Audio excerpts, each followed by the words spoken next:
Bonjour à tous.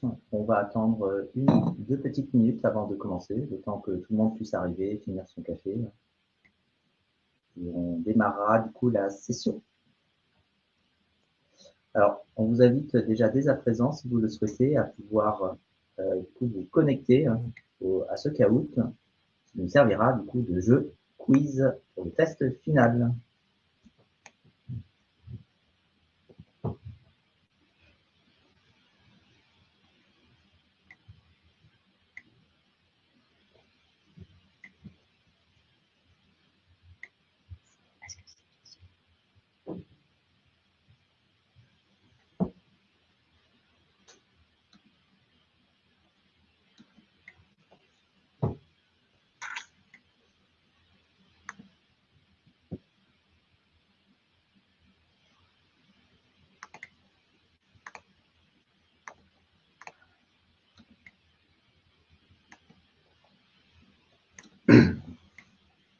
Donc, n'hésitez pas à rejoindre du coup le Kahoot. Ça nous servira du coup de petit quiz, petit jeu à la fin du coup de cet épisode.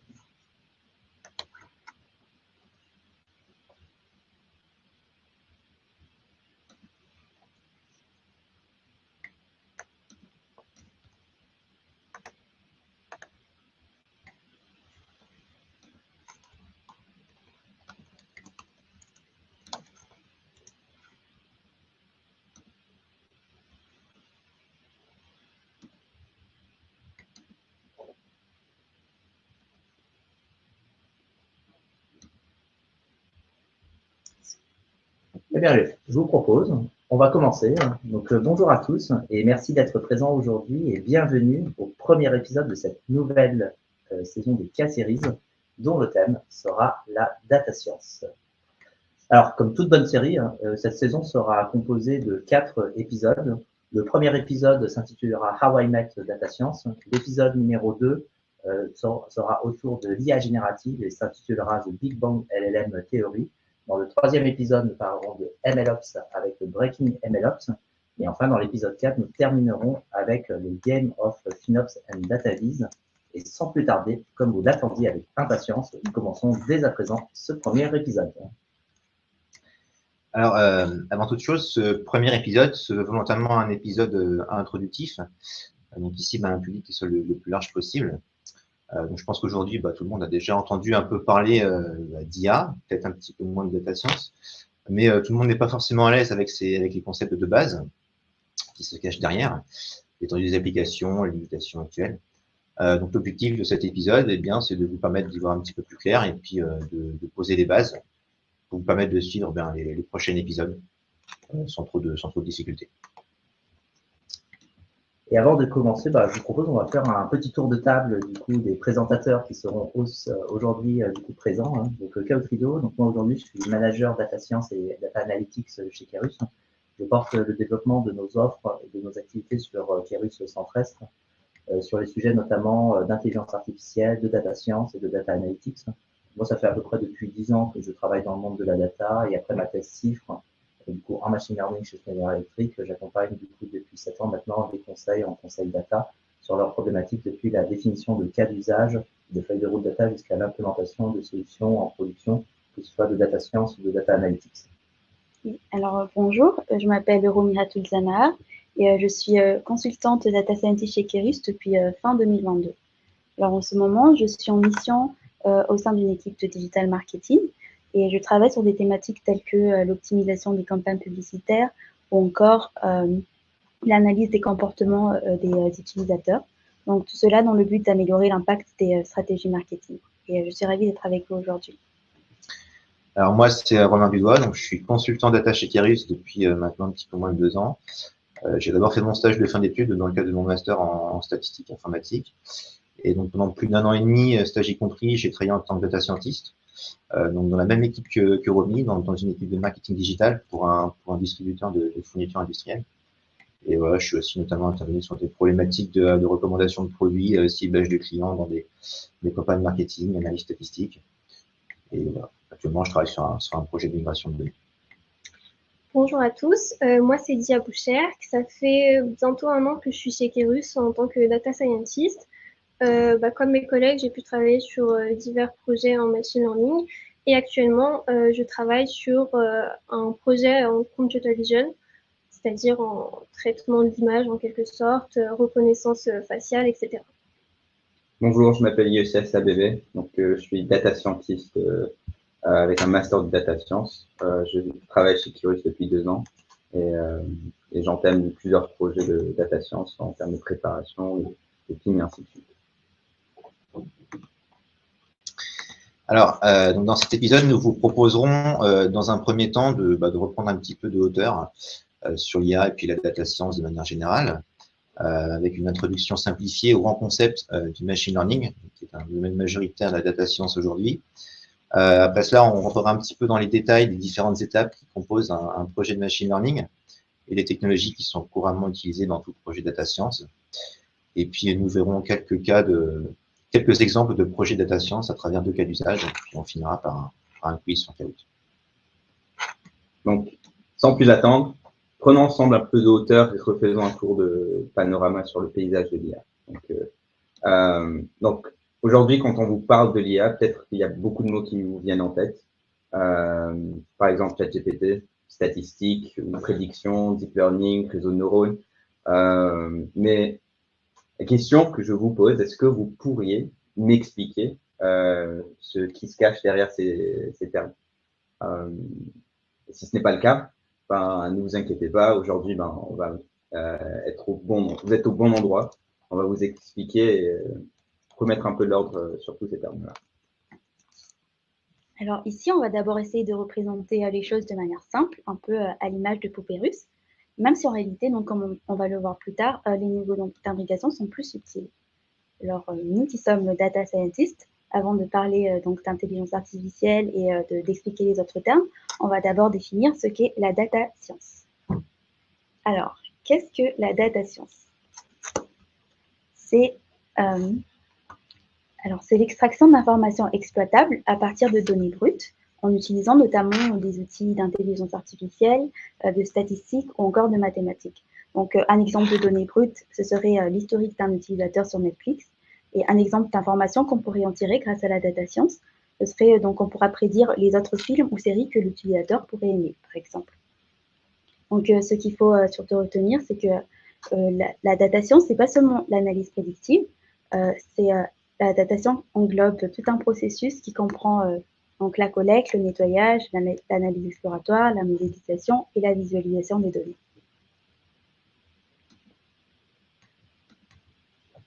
Alors, ensuite, en second plan, on peut mettre l'IA. Alors, suivant le point de vue que l'on adopte, on peut la voir comme la discipline la plus complexe de la data science. Et c'est un domaine qui englobe la création de machines capables de réaliser des tâches qui, traditionnellement, nécessiteraient une intelligence humaine. Alors, l'intelligence artificielle n'est pas une technologie à proprement parler, mais plutôt un domaine scientifique dans lequel des outils peuvent être classés lorsqu'ils respectent certains critères. Et l'IA couvre de nombreux domaines d'études et d'applications, dont le machine learning, qui est la discipline majeure de l'IA, que l'on aura l'occasion de détailler un petit peu plus loin. On peut aussi citer le traitement du langage naturel, qui se concentre sur l'interaction entre les ordinateurs et puis les humains via l'intermédiaire du chatbot, par exemple. On a ensuite aussi la vision par ordinateur, qui consiste à interpréter ce qui est capturé par des caméras. Donc là, c'est la reconnaissance par exemple, de visage ou d'objets. On peut aussi citer les systèmes experts, qui sont un petit peu moins connus, mais qui sont des programmes informatiques qui simulent le jugement ou le comportement d'experts humains dans un domaine spécifique, en fonctionnant sur des bases et des règles fixes. Et puis on a aussi tout un pan de la robotique, qui en fin de compte est une discipline qui est assez large et qu'on peut regrouper aussi avec d'autres domaines en rapport avec l'industrie, comme par exemple la planification de mouvement. Donc, aujourd'hui, quand on parle d'IA, beaucoup pensent des outils comme ChatGPT, qui est normal, parce que c'est devenu très, très populaire ces temps-ci, dans l'ère moderne de l'IA. Puis après, on a aussi des assistantes intelligentes comme Siri ou Alexa, ou même Google, qui est utilisée depuis 2011. Mais il faut savoir que tous ces succès qu'on voit actuellement, c'est dû à plus de 60 ans de recherche et de développement dans l'intelligence artificielle. Et le début, c'est avec le test de Turing, donc qui teste à déterminer si, par les biais d'une conversation en ligne, un ordinateur peut convaincre un humain qu'il est humain. Et aussi, on a des développements des premiers réseaux de neurones. Donc là maintenant, on va parler un peu plus sur le côté machine learning que Dia va vous expliquer. Donc le machine learning, c'est un sous-ensemble de l'intelligence artificielle qui incarne la capacité des machines à apprendre et à évoluer à partir des données. Il faut l'imaginer comme le rôle d'un professeur qui guide son élève vers la compréhension et la maîtrise des connaissances. Donc dans le domaine du machine learning, on rencontre 4 grandes typologies. Donc chacune va apporter sa contribution unique au processus d'apprentissage automatique. Donc on a le supervisé, le non supervisé, le semi-supervisé et le par renforcement. Donc ces 4 grandes typologies forment des piliers du machine learning qui permettent d'offrir une diversité d'approches pour résoudre une multitude de problèmes. Donc chacune a ses avantages et ses applications spécifiques. Et donc à travers ces concepts, on va pouvoir exploiter le potentiel du machine learning pour transformer les données en connaissances exploitables et améliorer ainsi la compréhension du monde et des données en général. Le machine learning s'applique à différents domaines, donc on peut le retrouver notamment dans le NLP, donc traitement du langage, ou bien même dans la computer vision, donc traitement d'image, ou encore dans les séries temporelles. Alors ensuite, on peut encore subdiviser le machine learning en d'autres sous-niveaux, comme par exemple les réseaux de neurones ou le deep learning qui utilise justement des réseaux de neurones mais avec de nombreuses couches, et puis qui est notamment utilisé pour des tâches comme la reconnaissance d'images, la compréhension du langage naturel. Ouais, donc vous avez aussi encore en sous-niveau les LLM et les GPT, mais tout ceci, vous aurez l'occasion de pouvoir le découvrir un petit peu plus en détail dans nos prochains épisodes. Et alors pour finir sur cette partie-là, donc voici une représentation qui est un petit peu plus, on va dire, fidèle de la réalité sur les relations entre l'intelligence artificielle et puis la data science. Hein. Donc vous voyez un peu l'IA davantage comme un champ de recherche dont on a ici remis les principaux domaines. Et aujourd'hui, le machine learning en est la discipline majeure, hein, donc qui sert notamment de base à des domaines de pointe, hein, que sont la computer vision ou encore le NLP, même si ces deux champs-là ne peuvent pas se résumer qu'à du machine learning. Et puis côté data science, hein, donc vous voyez ce dernier comme vraiment la discipline aussi la plus complexe à mettre en œuvre dans un projet de data science. Je parle du machine learning. Hein. Mais ayez bien en tête que suivant la complexité du projet, on pourra bien tout simplement se contenter d'analyse descriptive ou bien de visuel sans forcément faire appel à du machine learning. Donc maintenant que vous avez compris ce panorama, je suis sûre que vous avez envie de savoir comment fonctionne le machine learning. Donc dans un premier temps, on va prendre un simple exemple puisqu'on va commencer avec des bananes. Donc par exemple, lorsque une banane vaut 1 euro, que 2 bananes valent 2 euros, à votre avis, combien valent 4 bananes? Je pense que vous êtes assez bon en maths, donc 4 bananes valent 4 euros. Et ce qui devient intéressant, c'est de savoir comment vous avez pu trouver que 4 bananes valent 4 euros. Et en fait, tout simplement, dans un premier temps, ce que vous avez fait, c'est que vous avez appris au modèle la relation qui existe entre les bananes et les euros. Et c'est ce qu'on appelle la phase d'apprentissage. Ensuite, dans un second temps, vous avez utilisé donc le modèle que vous avez appris pour l'appliquer à un nouveau cas, le cas des 4 bananes. Et ensuite, vous en avez déduit que 4 bananes valent 4 euros. Et ça, c'est ce qu'on appelle en machine learning la phase de test ou également l'inférence. Et bien, bravo, vous avez pu faire de l'apprentissage supervisé. Donc, comme je l'ai expliqué, donc, dans un premier temps, on va donner au modèle des exemples étiquetés.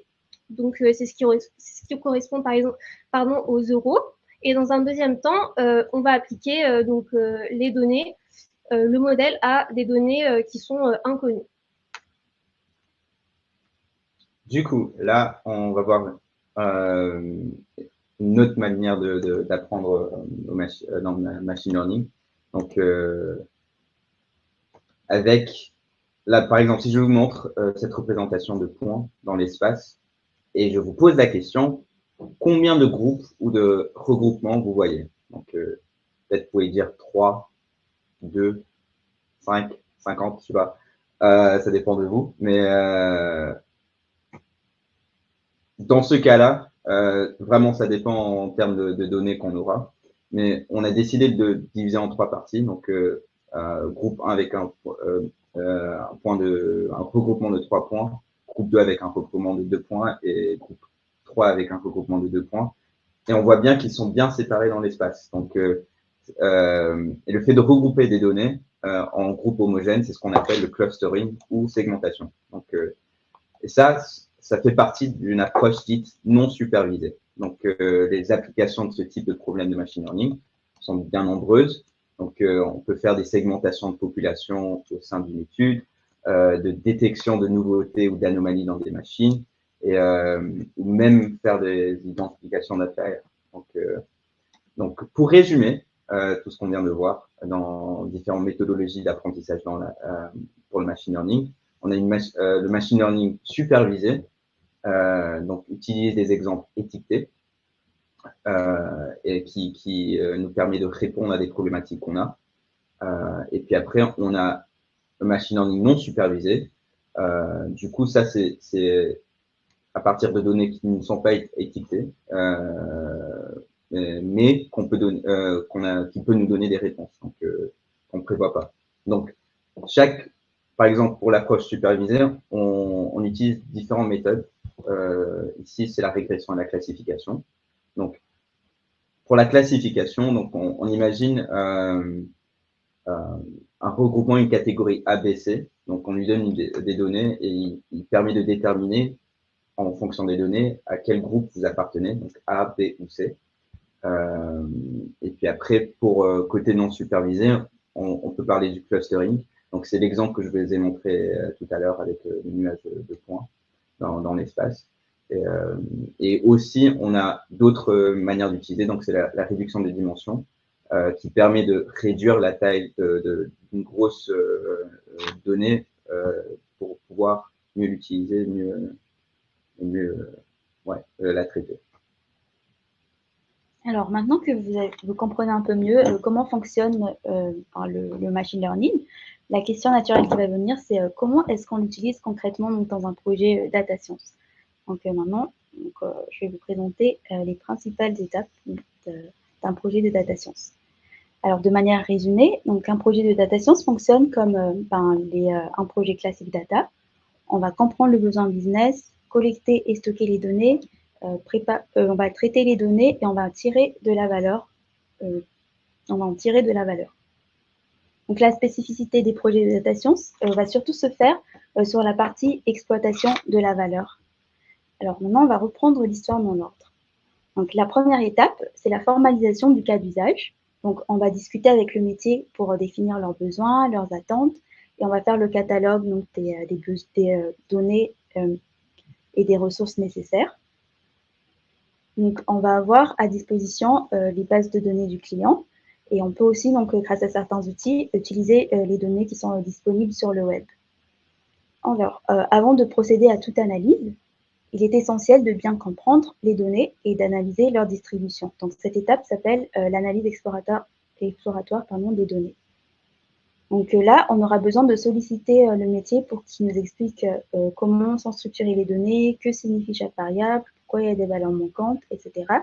Et donc, quand on aura toutes ces informations-là, on pourra procéder au nettoyage des données. Donc, on va traiter les données aberrantes et les valeurs manquantes. Donc, pourquoi on fait tout ça? C'est parce qu'on veut garantir la qualité et la fiabilité des données que nous allons utiliser dans notre analyse. Donc, l'étape suivante, c'est la préparation des données. Donc, dans certains cas, on va créer de nouvelles variables qu'on appelle features à partir des variables de départ. Donc, par exemple, à partir d'un historique d'achat, on va avoir le client, la date d'achat, le montant de l'achat. Et on va créer de nouvelles variables telles que la fréquence d'achat, le panier moyen ou encore le revenu total. Et donc, c'est ensuite à partir de ces données qu'on va créer le modèle. Donc là, c'est maintenant à partir de cette étape que commencent les spécificités qui sont liées au projet de data science. Donc, on procède à la sélection des variables et à la comparaison des modèles, et puis donc on va choisir le modèle le plus performant. Alors, comment est-ce qu'on évalue la performance d'un modèle? Donc, ça va dépendre du type de modèle et du contexte. Donc, par exemple, si notre modèle prédit si un fruit est une orange ou une banane, donc là, une métrique pertinente serait le taux de fruits qui sont bien prédits. Et si notre modèle prédit le prix d'une banane, donc là, on utiliserait plutôt une métrique qui est basée sur la différence entre le prix prédit et le prix réel. Alors, une fois qu'on a le modèle final, on va valider avec le métier et on va passer à la partie industrialisation. Donc, on va déployer le modèle dans un environnement de production pour qu'il puisse être utilisé de manière opérationnelle dans les systèmes de l'entreprise. Donc ici, on ne va pas rentrer dans le détail de cette étape, mais si vous voulez en savoir plus, il va falloir regarder l'épisode 3 de notre série qui se consacre à cette étape-là. Donc, enfin, pour terminer et visualiser les résultats, donc on peut utiliser des outils de data viz, donc data visualisation. Donc là, on est d'accord, c'est beaucoup plus agréable et accessible pour le métier d'avoir un dashboard plutôt qu'une présentation PowerPoint ou statique ou un rapport sous Word de 100 pages ou encore un notebook rempli de code de data scientist et de graphes un peu dans tous les sens. Donc là, ce qu'il faut retenir, c'est que la partie modélisation, c'est une infime partie du processus et donc qu'il faut souvent interagir avec le métier pour s'assurer de rester donc, dans la bonne voie. Enfin, maintenant, on va parler des technologies. Donc, si on veut mettre en place un projet de data science en général, on va s'appuyer sur des technologies diverses. Donc, aujourd'hui, il existe un grand nombre de technologies autour de la data et de la data science. L'idée, c'est pas de faire une revue détaillée, parce qu'on pourrait y passer la journée. Par contre, si on s'intéresse aux technologies qui sont dédiées purement au machine learning, on retrouve notamment deux langages courants qui sont utilisés, donc Python et R. Ce qu'il faut savoir, c'est que du coup, avec Python, son succès est dû notamment à ses librairies qui sont scikit-learn, Keras et TensorFlow, qui sont les plus utilisées en machine learning. Par-dessus ces langages, il y a des technologies qui ont commencé aussi à percer en machine learning, notamment Dataiku et Databricks, qui sont très populaires aujourd'hui dans les entreprises comme chez nos clients. Et du coup, en pratique, alors qu'est-ce que ça peut donner comme terme de projet data science? Alors, comme cas d'usage, alors moi j'ai choisi de reprendre un des projets sur lesquels j'avais travaillé lors de ma dernière année de master. J'ai choisi celui-ci, donc qui est un projet de reconnaissance faciale sous webcam, car c'était un projet qui était assez fun. C'était l'année prochaine de l'année, et puis bon, on était fatigué, et puis la difficulté qu'on avait, c'était qu'on avait que 2 jours pour le faire, donc pour le coup c'était un vrai challenge. Et donc voilà, l'objectif ici, c'était de développer un programme de reconnaissance faciale sous webcam. Donc il fallait que le programme démarre la webcam et puis qu'il détecte et reconnaisse les personnes de la promo à partir d'une photo d'identité. Et puis qui en plus indique l'expression faciale, son âge, son genre. Donc là, vous voyez, sur la vidéo, là, j'ai fait un petit test ce matin. Bon, il y a quelques soucis de rafraîchissement d'image. Ça, c'était un problème qu'on avait parce que il y a des difficultés, notamment à reconnaître qui était qui sur la webcam. Mais voilà, c'était un projet super intéressant. Donc voilà, si vous voulez l'utiliser pour surveiller vos employés et leur bonne humeur, n'hésitez pas, on est prêt du coup à en rediscuter davantage. Alors un autre exemple, cette fois c'est un cas du coup qu'on a pu réaliser pour l'un de nos clients il y a quelques mois. Hein. Alors c'est un projet qui est assez intéressant puisque là il s'agissait, pour vous donner un peu de contexte, donc c'était un grand acteur de l'éducation qui aujourd'hui possède tout un réseau d'écoles. Hein. Et en fait, ce client souhaitait refondre la stratégie et l'expérience utilisateur de son site. Alors, voilà, quand on veut faire en fait une mission de refonte d'un site, la première question qu'on se pose dans un premier temps, c'est en fait quelles sont les grandes typologies de profils qui viennent voir du coup mon site web. Déjà, dès qu'on a réussi à se dire, bon voilà, là on a 3 ou 4 profils, la question c'est qu'est-ce que ça veut dire que ces profils et comment est-ce que je peux les caractériser? Et les caractériser, ça peut être en termes d'âge, de sexe, de type de population, où est-ce qu'ils habitent, etc. Alors là, on est parti du coup de données de Google Analytics et on a proposé du coup une segmentation. Et donc maintenant, vous êtes tous super forts. Vous savez que si on a fait une segmentation, nous avons donc fait du machine learning non supervisé. Hein, et on a proposé ensuite du coup une restitution sur Power BI. Alors je sais que vous avez tous envie du coup d'en savoir un peu plus sur ce sujet-là. Du coup, je vous invite très fortement. Du coup, on reviendra sur ce cas d'usage lors de l'épisode 4. Et en fait, là, je pense que, je sais pas ce que vous en pensez, mais je pense que les gens doivent se dire, mais en fait, ces types ne passent leur vie là pendant cet épisode qu'à teaser du coup les autres épisodes. Il existe bien sûr de nombreux autres cas d'usage par lesquels la data science peut apporter une réponse, comme par exemple la détection de fraude, le marketing ciblé, la maintenance prédictive ou même le diagnostic augmenté des patients. Ce que l'on peut voir, c'est que la data science, elle n'est pas forcément attachée à un seul secteur ou à un domaine particulier, puisque elle touche vraiment à plusieurs domaines, tout ce qui est retail, finance, industrie ou même santé. Alors pour terminer, en termes de conclusion, on vous propose, dans un premier temps, parce que en fait, je pense que vous nous avez assez écouté, vous en avez peut-être marre, hein, vous avez peut-être envie de participer. Du coup, on vous invite très fortement à participer via le Kahoot. Alors, on a envoyé un lien du coup sur la discussion. Est-ce que tout le monde a réussi à se connecter? Oui, non. J'ai l'impression que ça a l'air bon. Donc on va lancer le Kahoot. Je pense que c'est bon, on a pas mal de personnes. Et du coup, on peut donner une récompense du coup au premier. Hein. Je ne sais pas trop laquelle, mais si vous voulez, on lui paiera une bière du coup quand il viendra dans les bureaux de Kairos.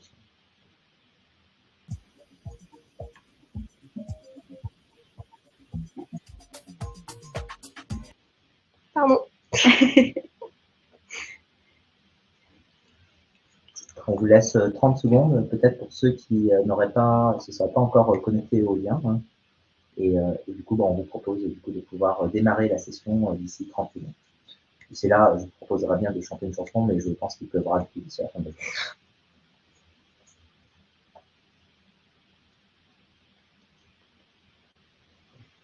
Ok, moi, je pense qu'on peut commencer. Ouais.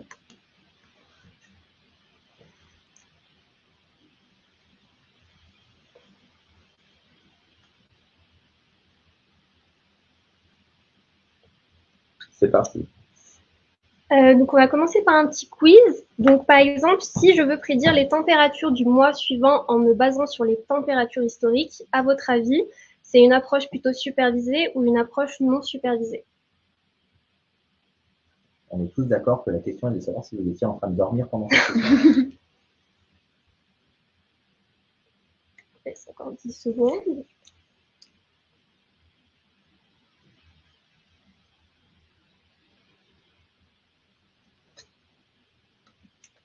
Bon, bah, ça va, vous avez écouté durant la présentation. C'est bien évidemment une approche supervisée. Bon, bah, Thomas, je pense. Ouais. Je pense qu'il a répondu le premier. Deuxième question, donc le clustering pardon, est une approche non supervisée, vrai ou faux?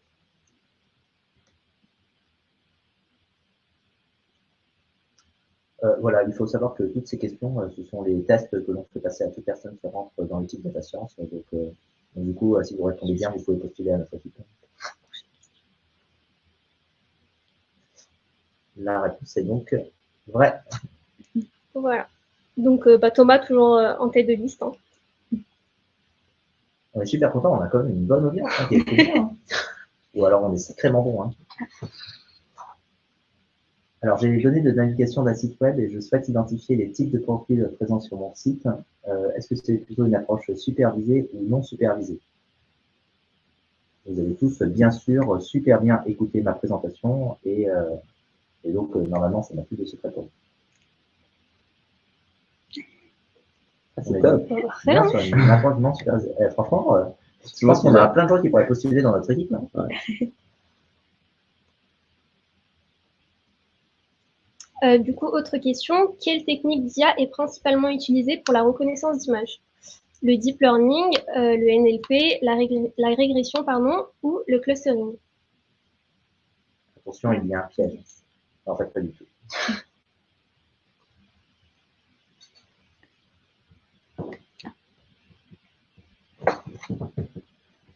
Bon, bah, qu'une seule réponse, non, 2 réponses de fausses. 2 réponses fausses, c'est qui hein, du coup, on va les prendre. Non. Donc, sur la 3e position, on a Ben. Ensuite, on a Ba. Bon, bah. Thomas. C'est sûr que c'est Thomas. Et sur la première position. Ah non! Mais non, Oh là là, est-ce il que a été dépassé. vous Ouais. connaissez Mario Kart, du coup, le cas où vous savez, vous avez toujours une personne qui est au-dessus et là, il lui rafle du coup la dernière place. Bah, bravo Aymen. Il a raflé la Félicitations. dernière place, la première place au dernier moment. Donc Aymen, on te paye une bière quand tu veux.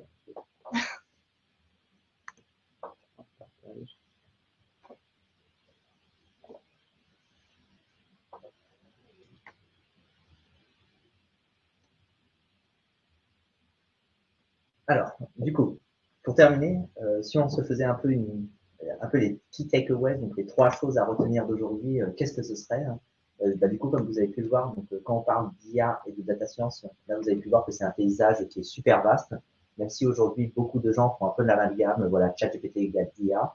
Là, on vient de vous montrer qu'il y avait bien d'autres choses que le machine learning classique, du coup, en fait, reste encore d'actualité du coup sur les sujets d'IA et de data science. La deuxième chose, c'est que bah, voilà, du coup, là, on a pu vous donner un peu une sensibilité à qu'est-ce que c'est que le machine learning. Et en fait, moi, la chose que je retiendrai, c'est qu'avec des bananes, c'est toujours mieux du coup le machine learning. Et la dernière chose qui aura peut-être à retenir, et donc là, on l'a vu sur un projet de data science, vraiment, hein, la data science, c'est pas que faire des modèles dans son coin avec des Jupyter Notebook. C'est vraiment, en fait, tout un ensemble, vous avez vu, en fait, un ensemble d'éléments qui composent, du coup, ce cycle de vie. Hein.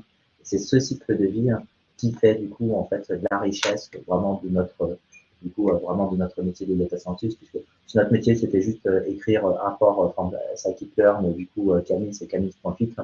Moi, je trouverais que c'est super ennuyeux et j'aime pas trop, moi, les choses ennuyeuses dans la vie. Donc voilà, si vous avez bien aimé, n'hésitez pas à nous retrouver du coup pour nos prochains épisodes. Et dans le prochain épisode, on se fera une joie de parler en long, en large et en travers d'IA générative et de LLM. Du coup, bah, à très vite et bonne journée à tous. Au revoir. Bonne journée. Bonne journée.